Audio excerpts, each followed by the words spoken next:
Everyone, आज हम discuss करने जा रहे हैं हिंदी व्याकरण का नया टॉपिक जिसका नाम है संधि। संधि शब्द का शाब्दिक अर्थ होता है मेल। व्याकरणिक नियम अनुसार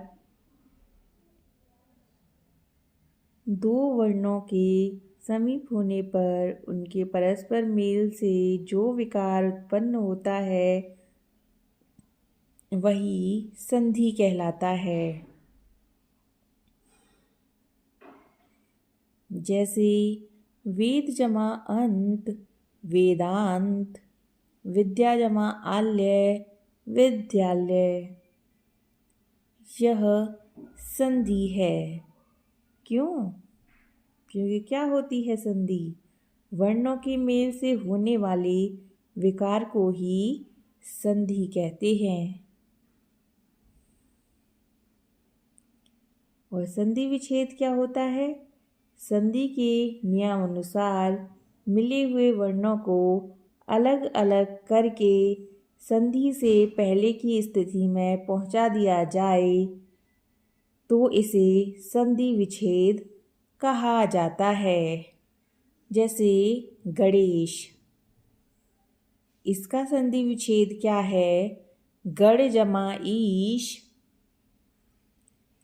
भवन का संधि विच्छेद है भौ जमा अन भवन।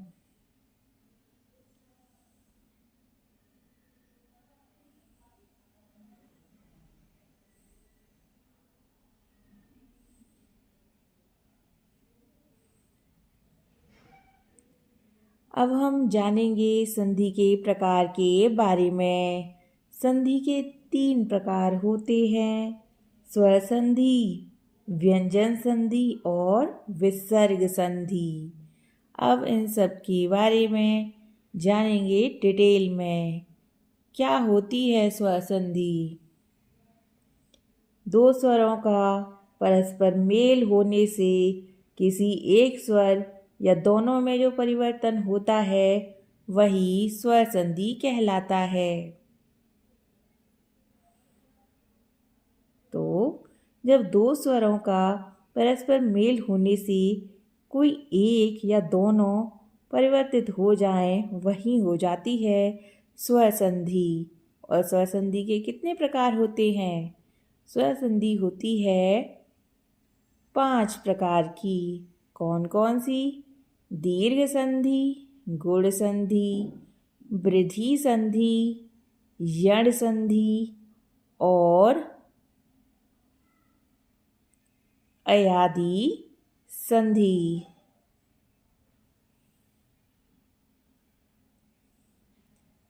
सबसे पहले चर्चा होगी दीर्घ संधि के बारे में।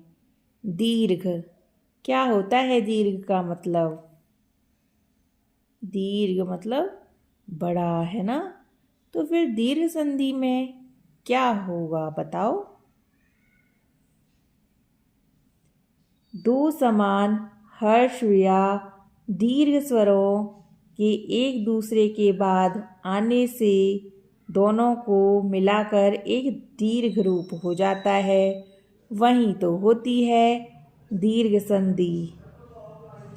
जैसे कि धर्म जमा अर्थ धर्मार्थ, सूर्य जमा अस्त सूर्यास्त।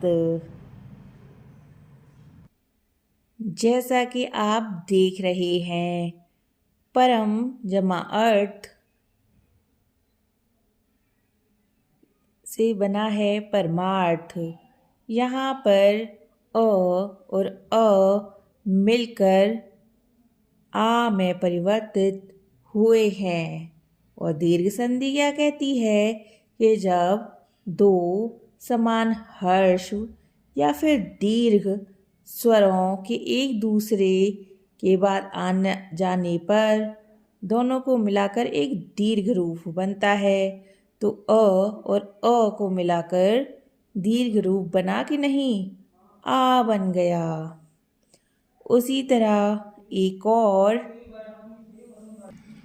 शब्द है सत्य जमा अर्थी सत्यार्थी। यहाँ भी अ और को मिलाकर आ में परिवर्तन हुआ है। उसी प्रकार लघु जमा उत्तर लघु उत्तर, जैसा कि आप देख सकते हैं उ और ऊ को मिलाकर दीर्घ ऊ में परिवर्तन हुआ है। अब हम जानेंगे गुण संधि के बारे में। क्या होती है गुण संधि? अ और आ गुण संधि। अ और आ से परे यदि ह्रस्व ई या दीर्घ ई या फिर ऊ या दीर्घ ऊ या फिर री आ जाए तो क्रमशः उनका ए, ओ और अर हो जाता है। यही होती है गुण संधि। तो अ और आ का परिवर्तन ए में होता है।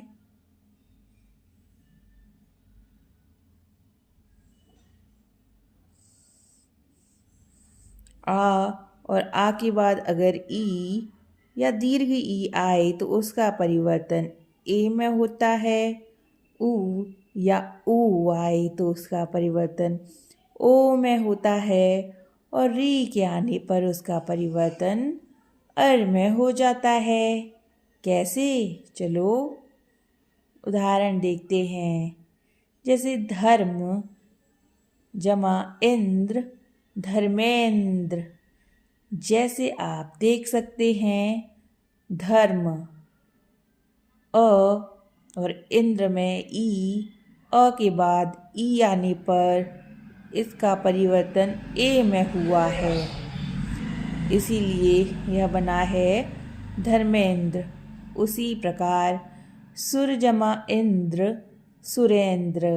यहाँ पर भी अ और ई मिलकर ए में परिवर्तित हुए हैं। अब हम देख सकते हैं पूर्व जमा उदय पूर्वोदय। यहाँ अ और ऊ मिलकर ओ में परिवर्तित हुए हैं। उसी प्रकार महा जहाँ जमा उत्सव महोत्सव।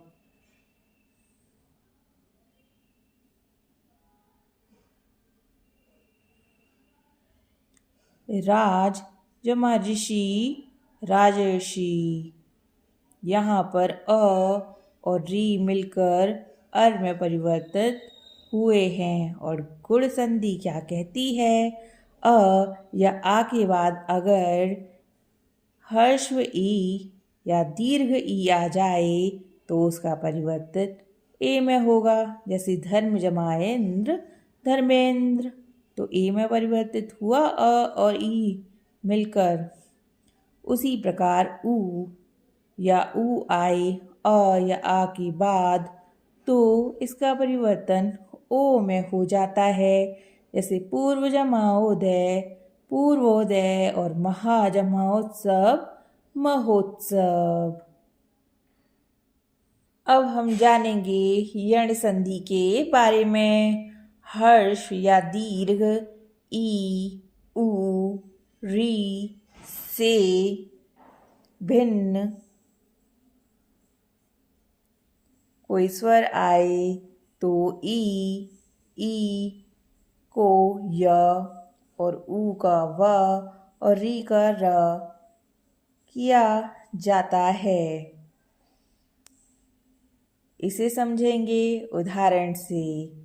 जैसे कि अति जमा अधिक अत्यधिक।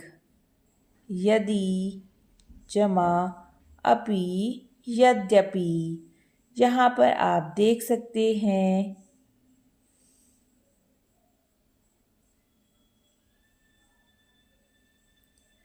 कि अति, यहाँ पर ई और अधिक में ई के बाद अगर कोई अन्य स्वर आता है तो उसका परिवर्तन या में होता है।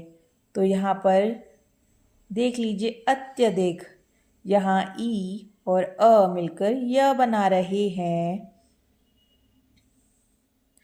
उसी प्रकार यदि जमा अपि, यद्यपि, यहाँ पर भी ई और ई के बाद कोई अन्य स्वर आता है तो परिवर्तन य में होता है, ई या दीर्घ ई का। जैसा कि आप देख सकते हैं यद्यपि बना है। उसी प्रकार इति जमा आदि इत्यादि।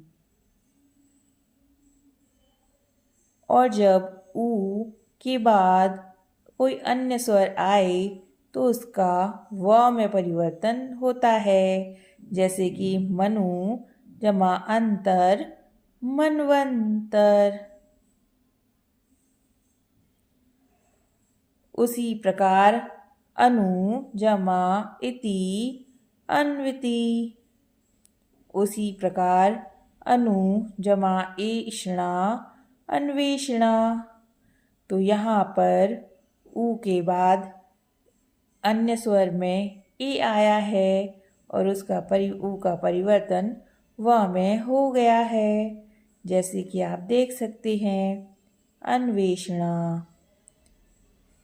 और अंत में है प्रति जमा इच्छा, प्रतीक्षा।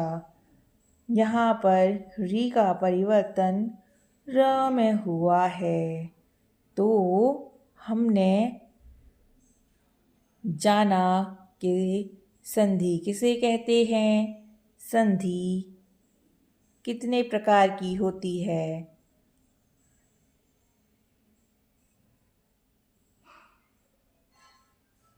और स्वर संधि कितने प्रकार की होती है। स्वर संधि में आप सभी ने जाना दीर्घ संधि किसे कहते हैं, गुण संधि का क्या मतलब होता है, और यण संधि के बारे में आपने जाना। नेक्स्ट वीडियो में हम डिस्कस करेंगे वृद्धि एवं अयादि संधि के बारे में।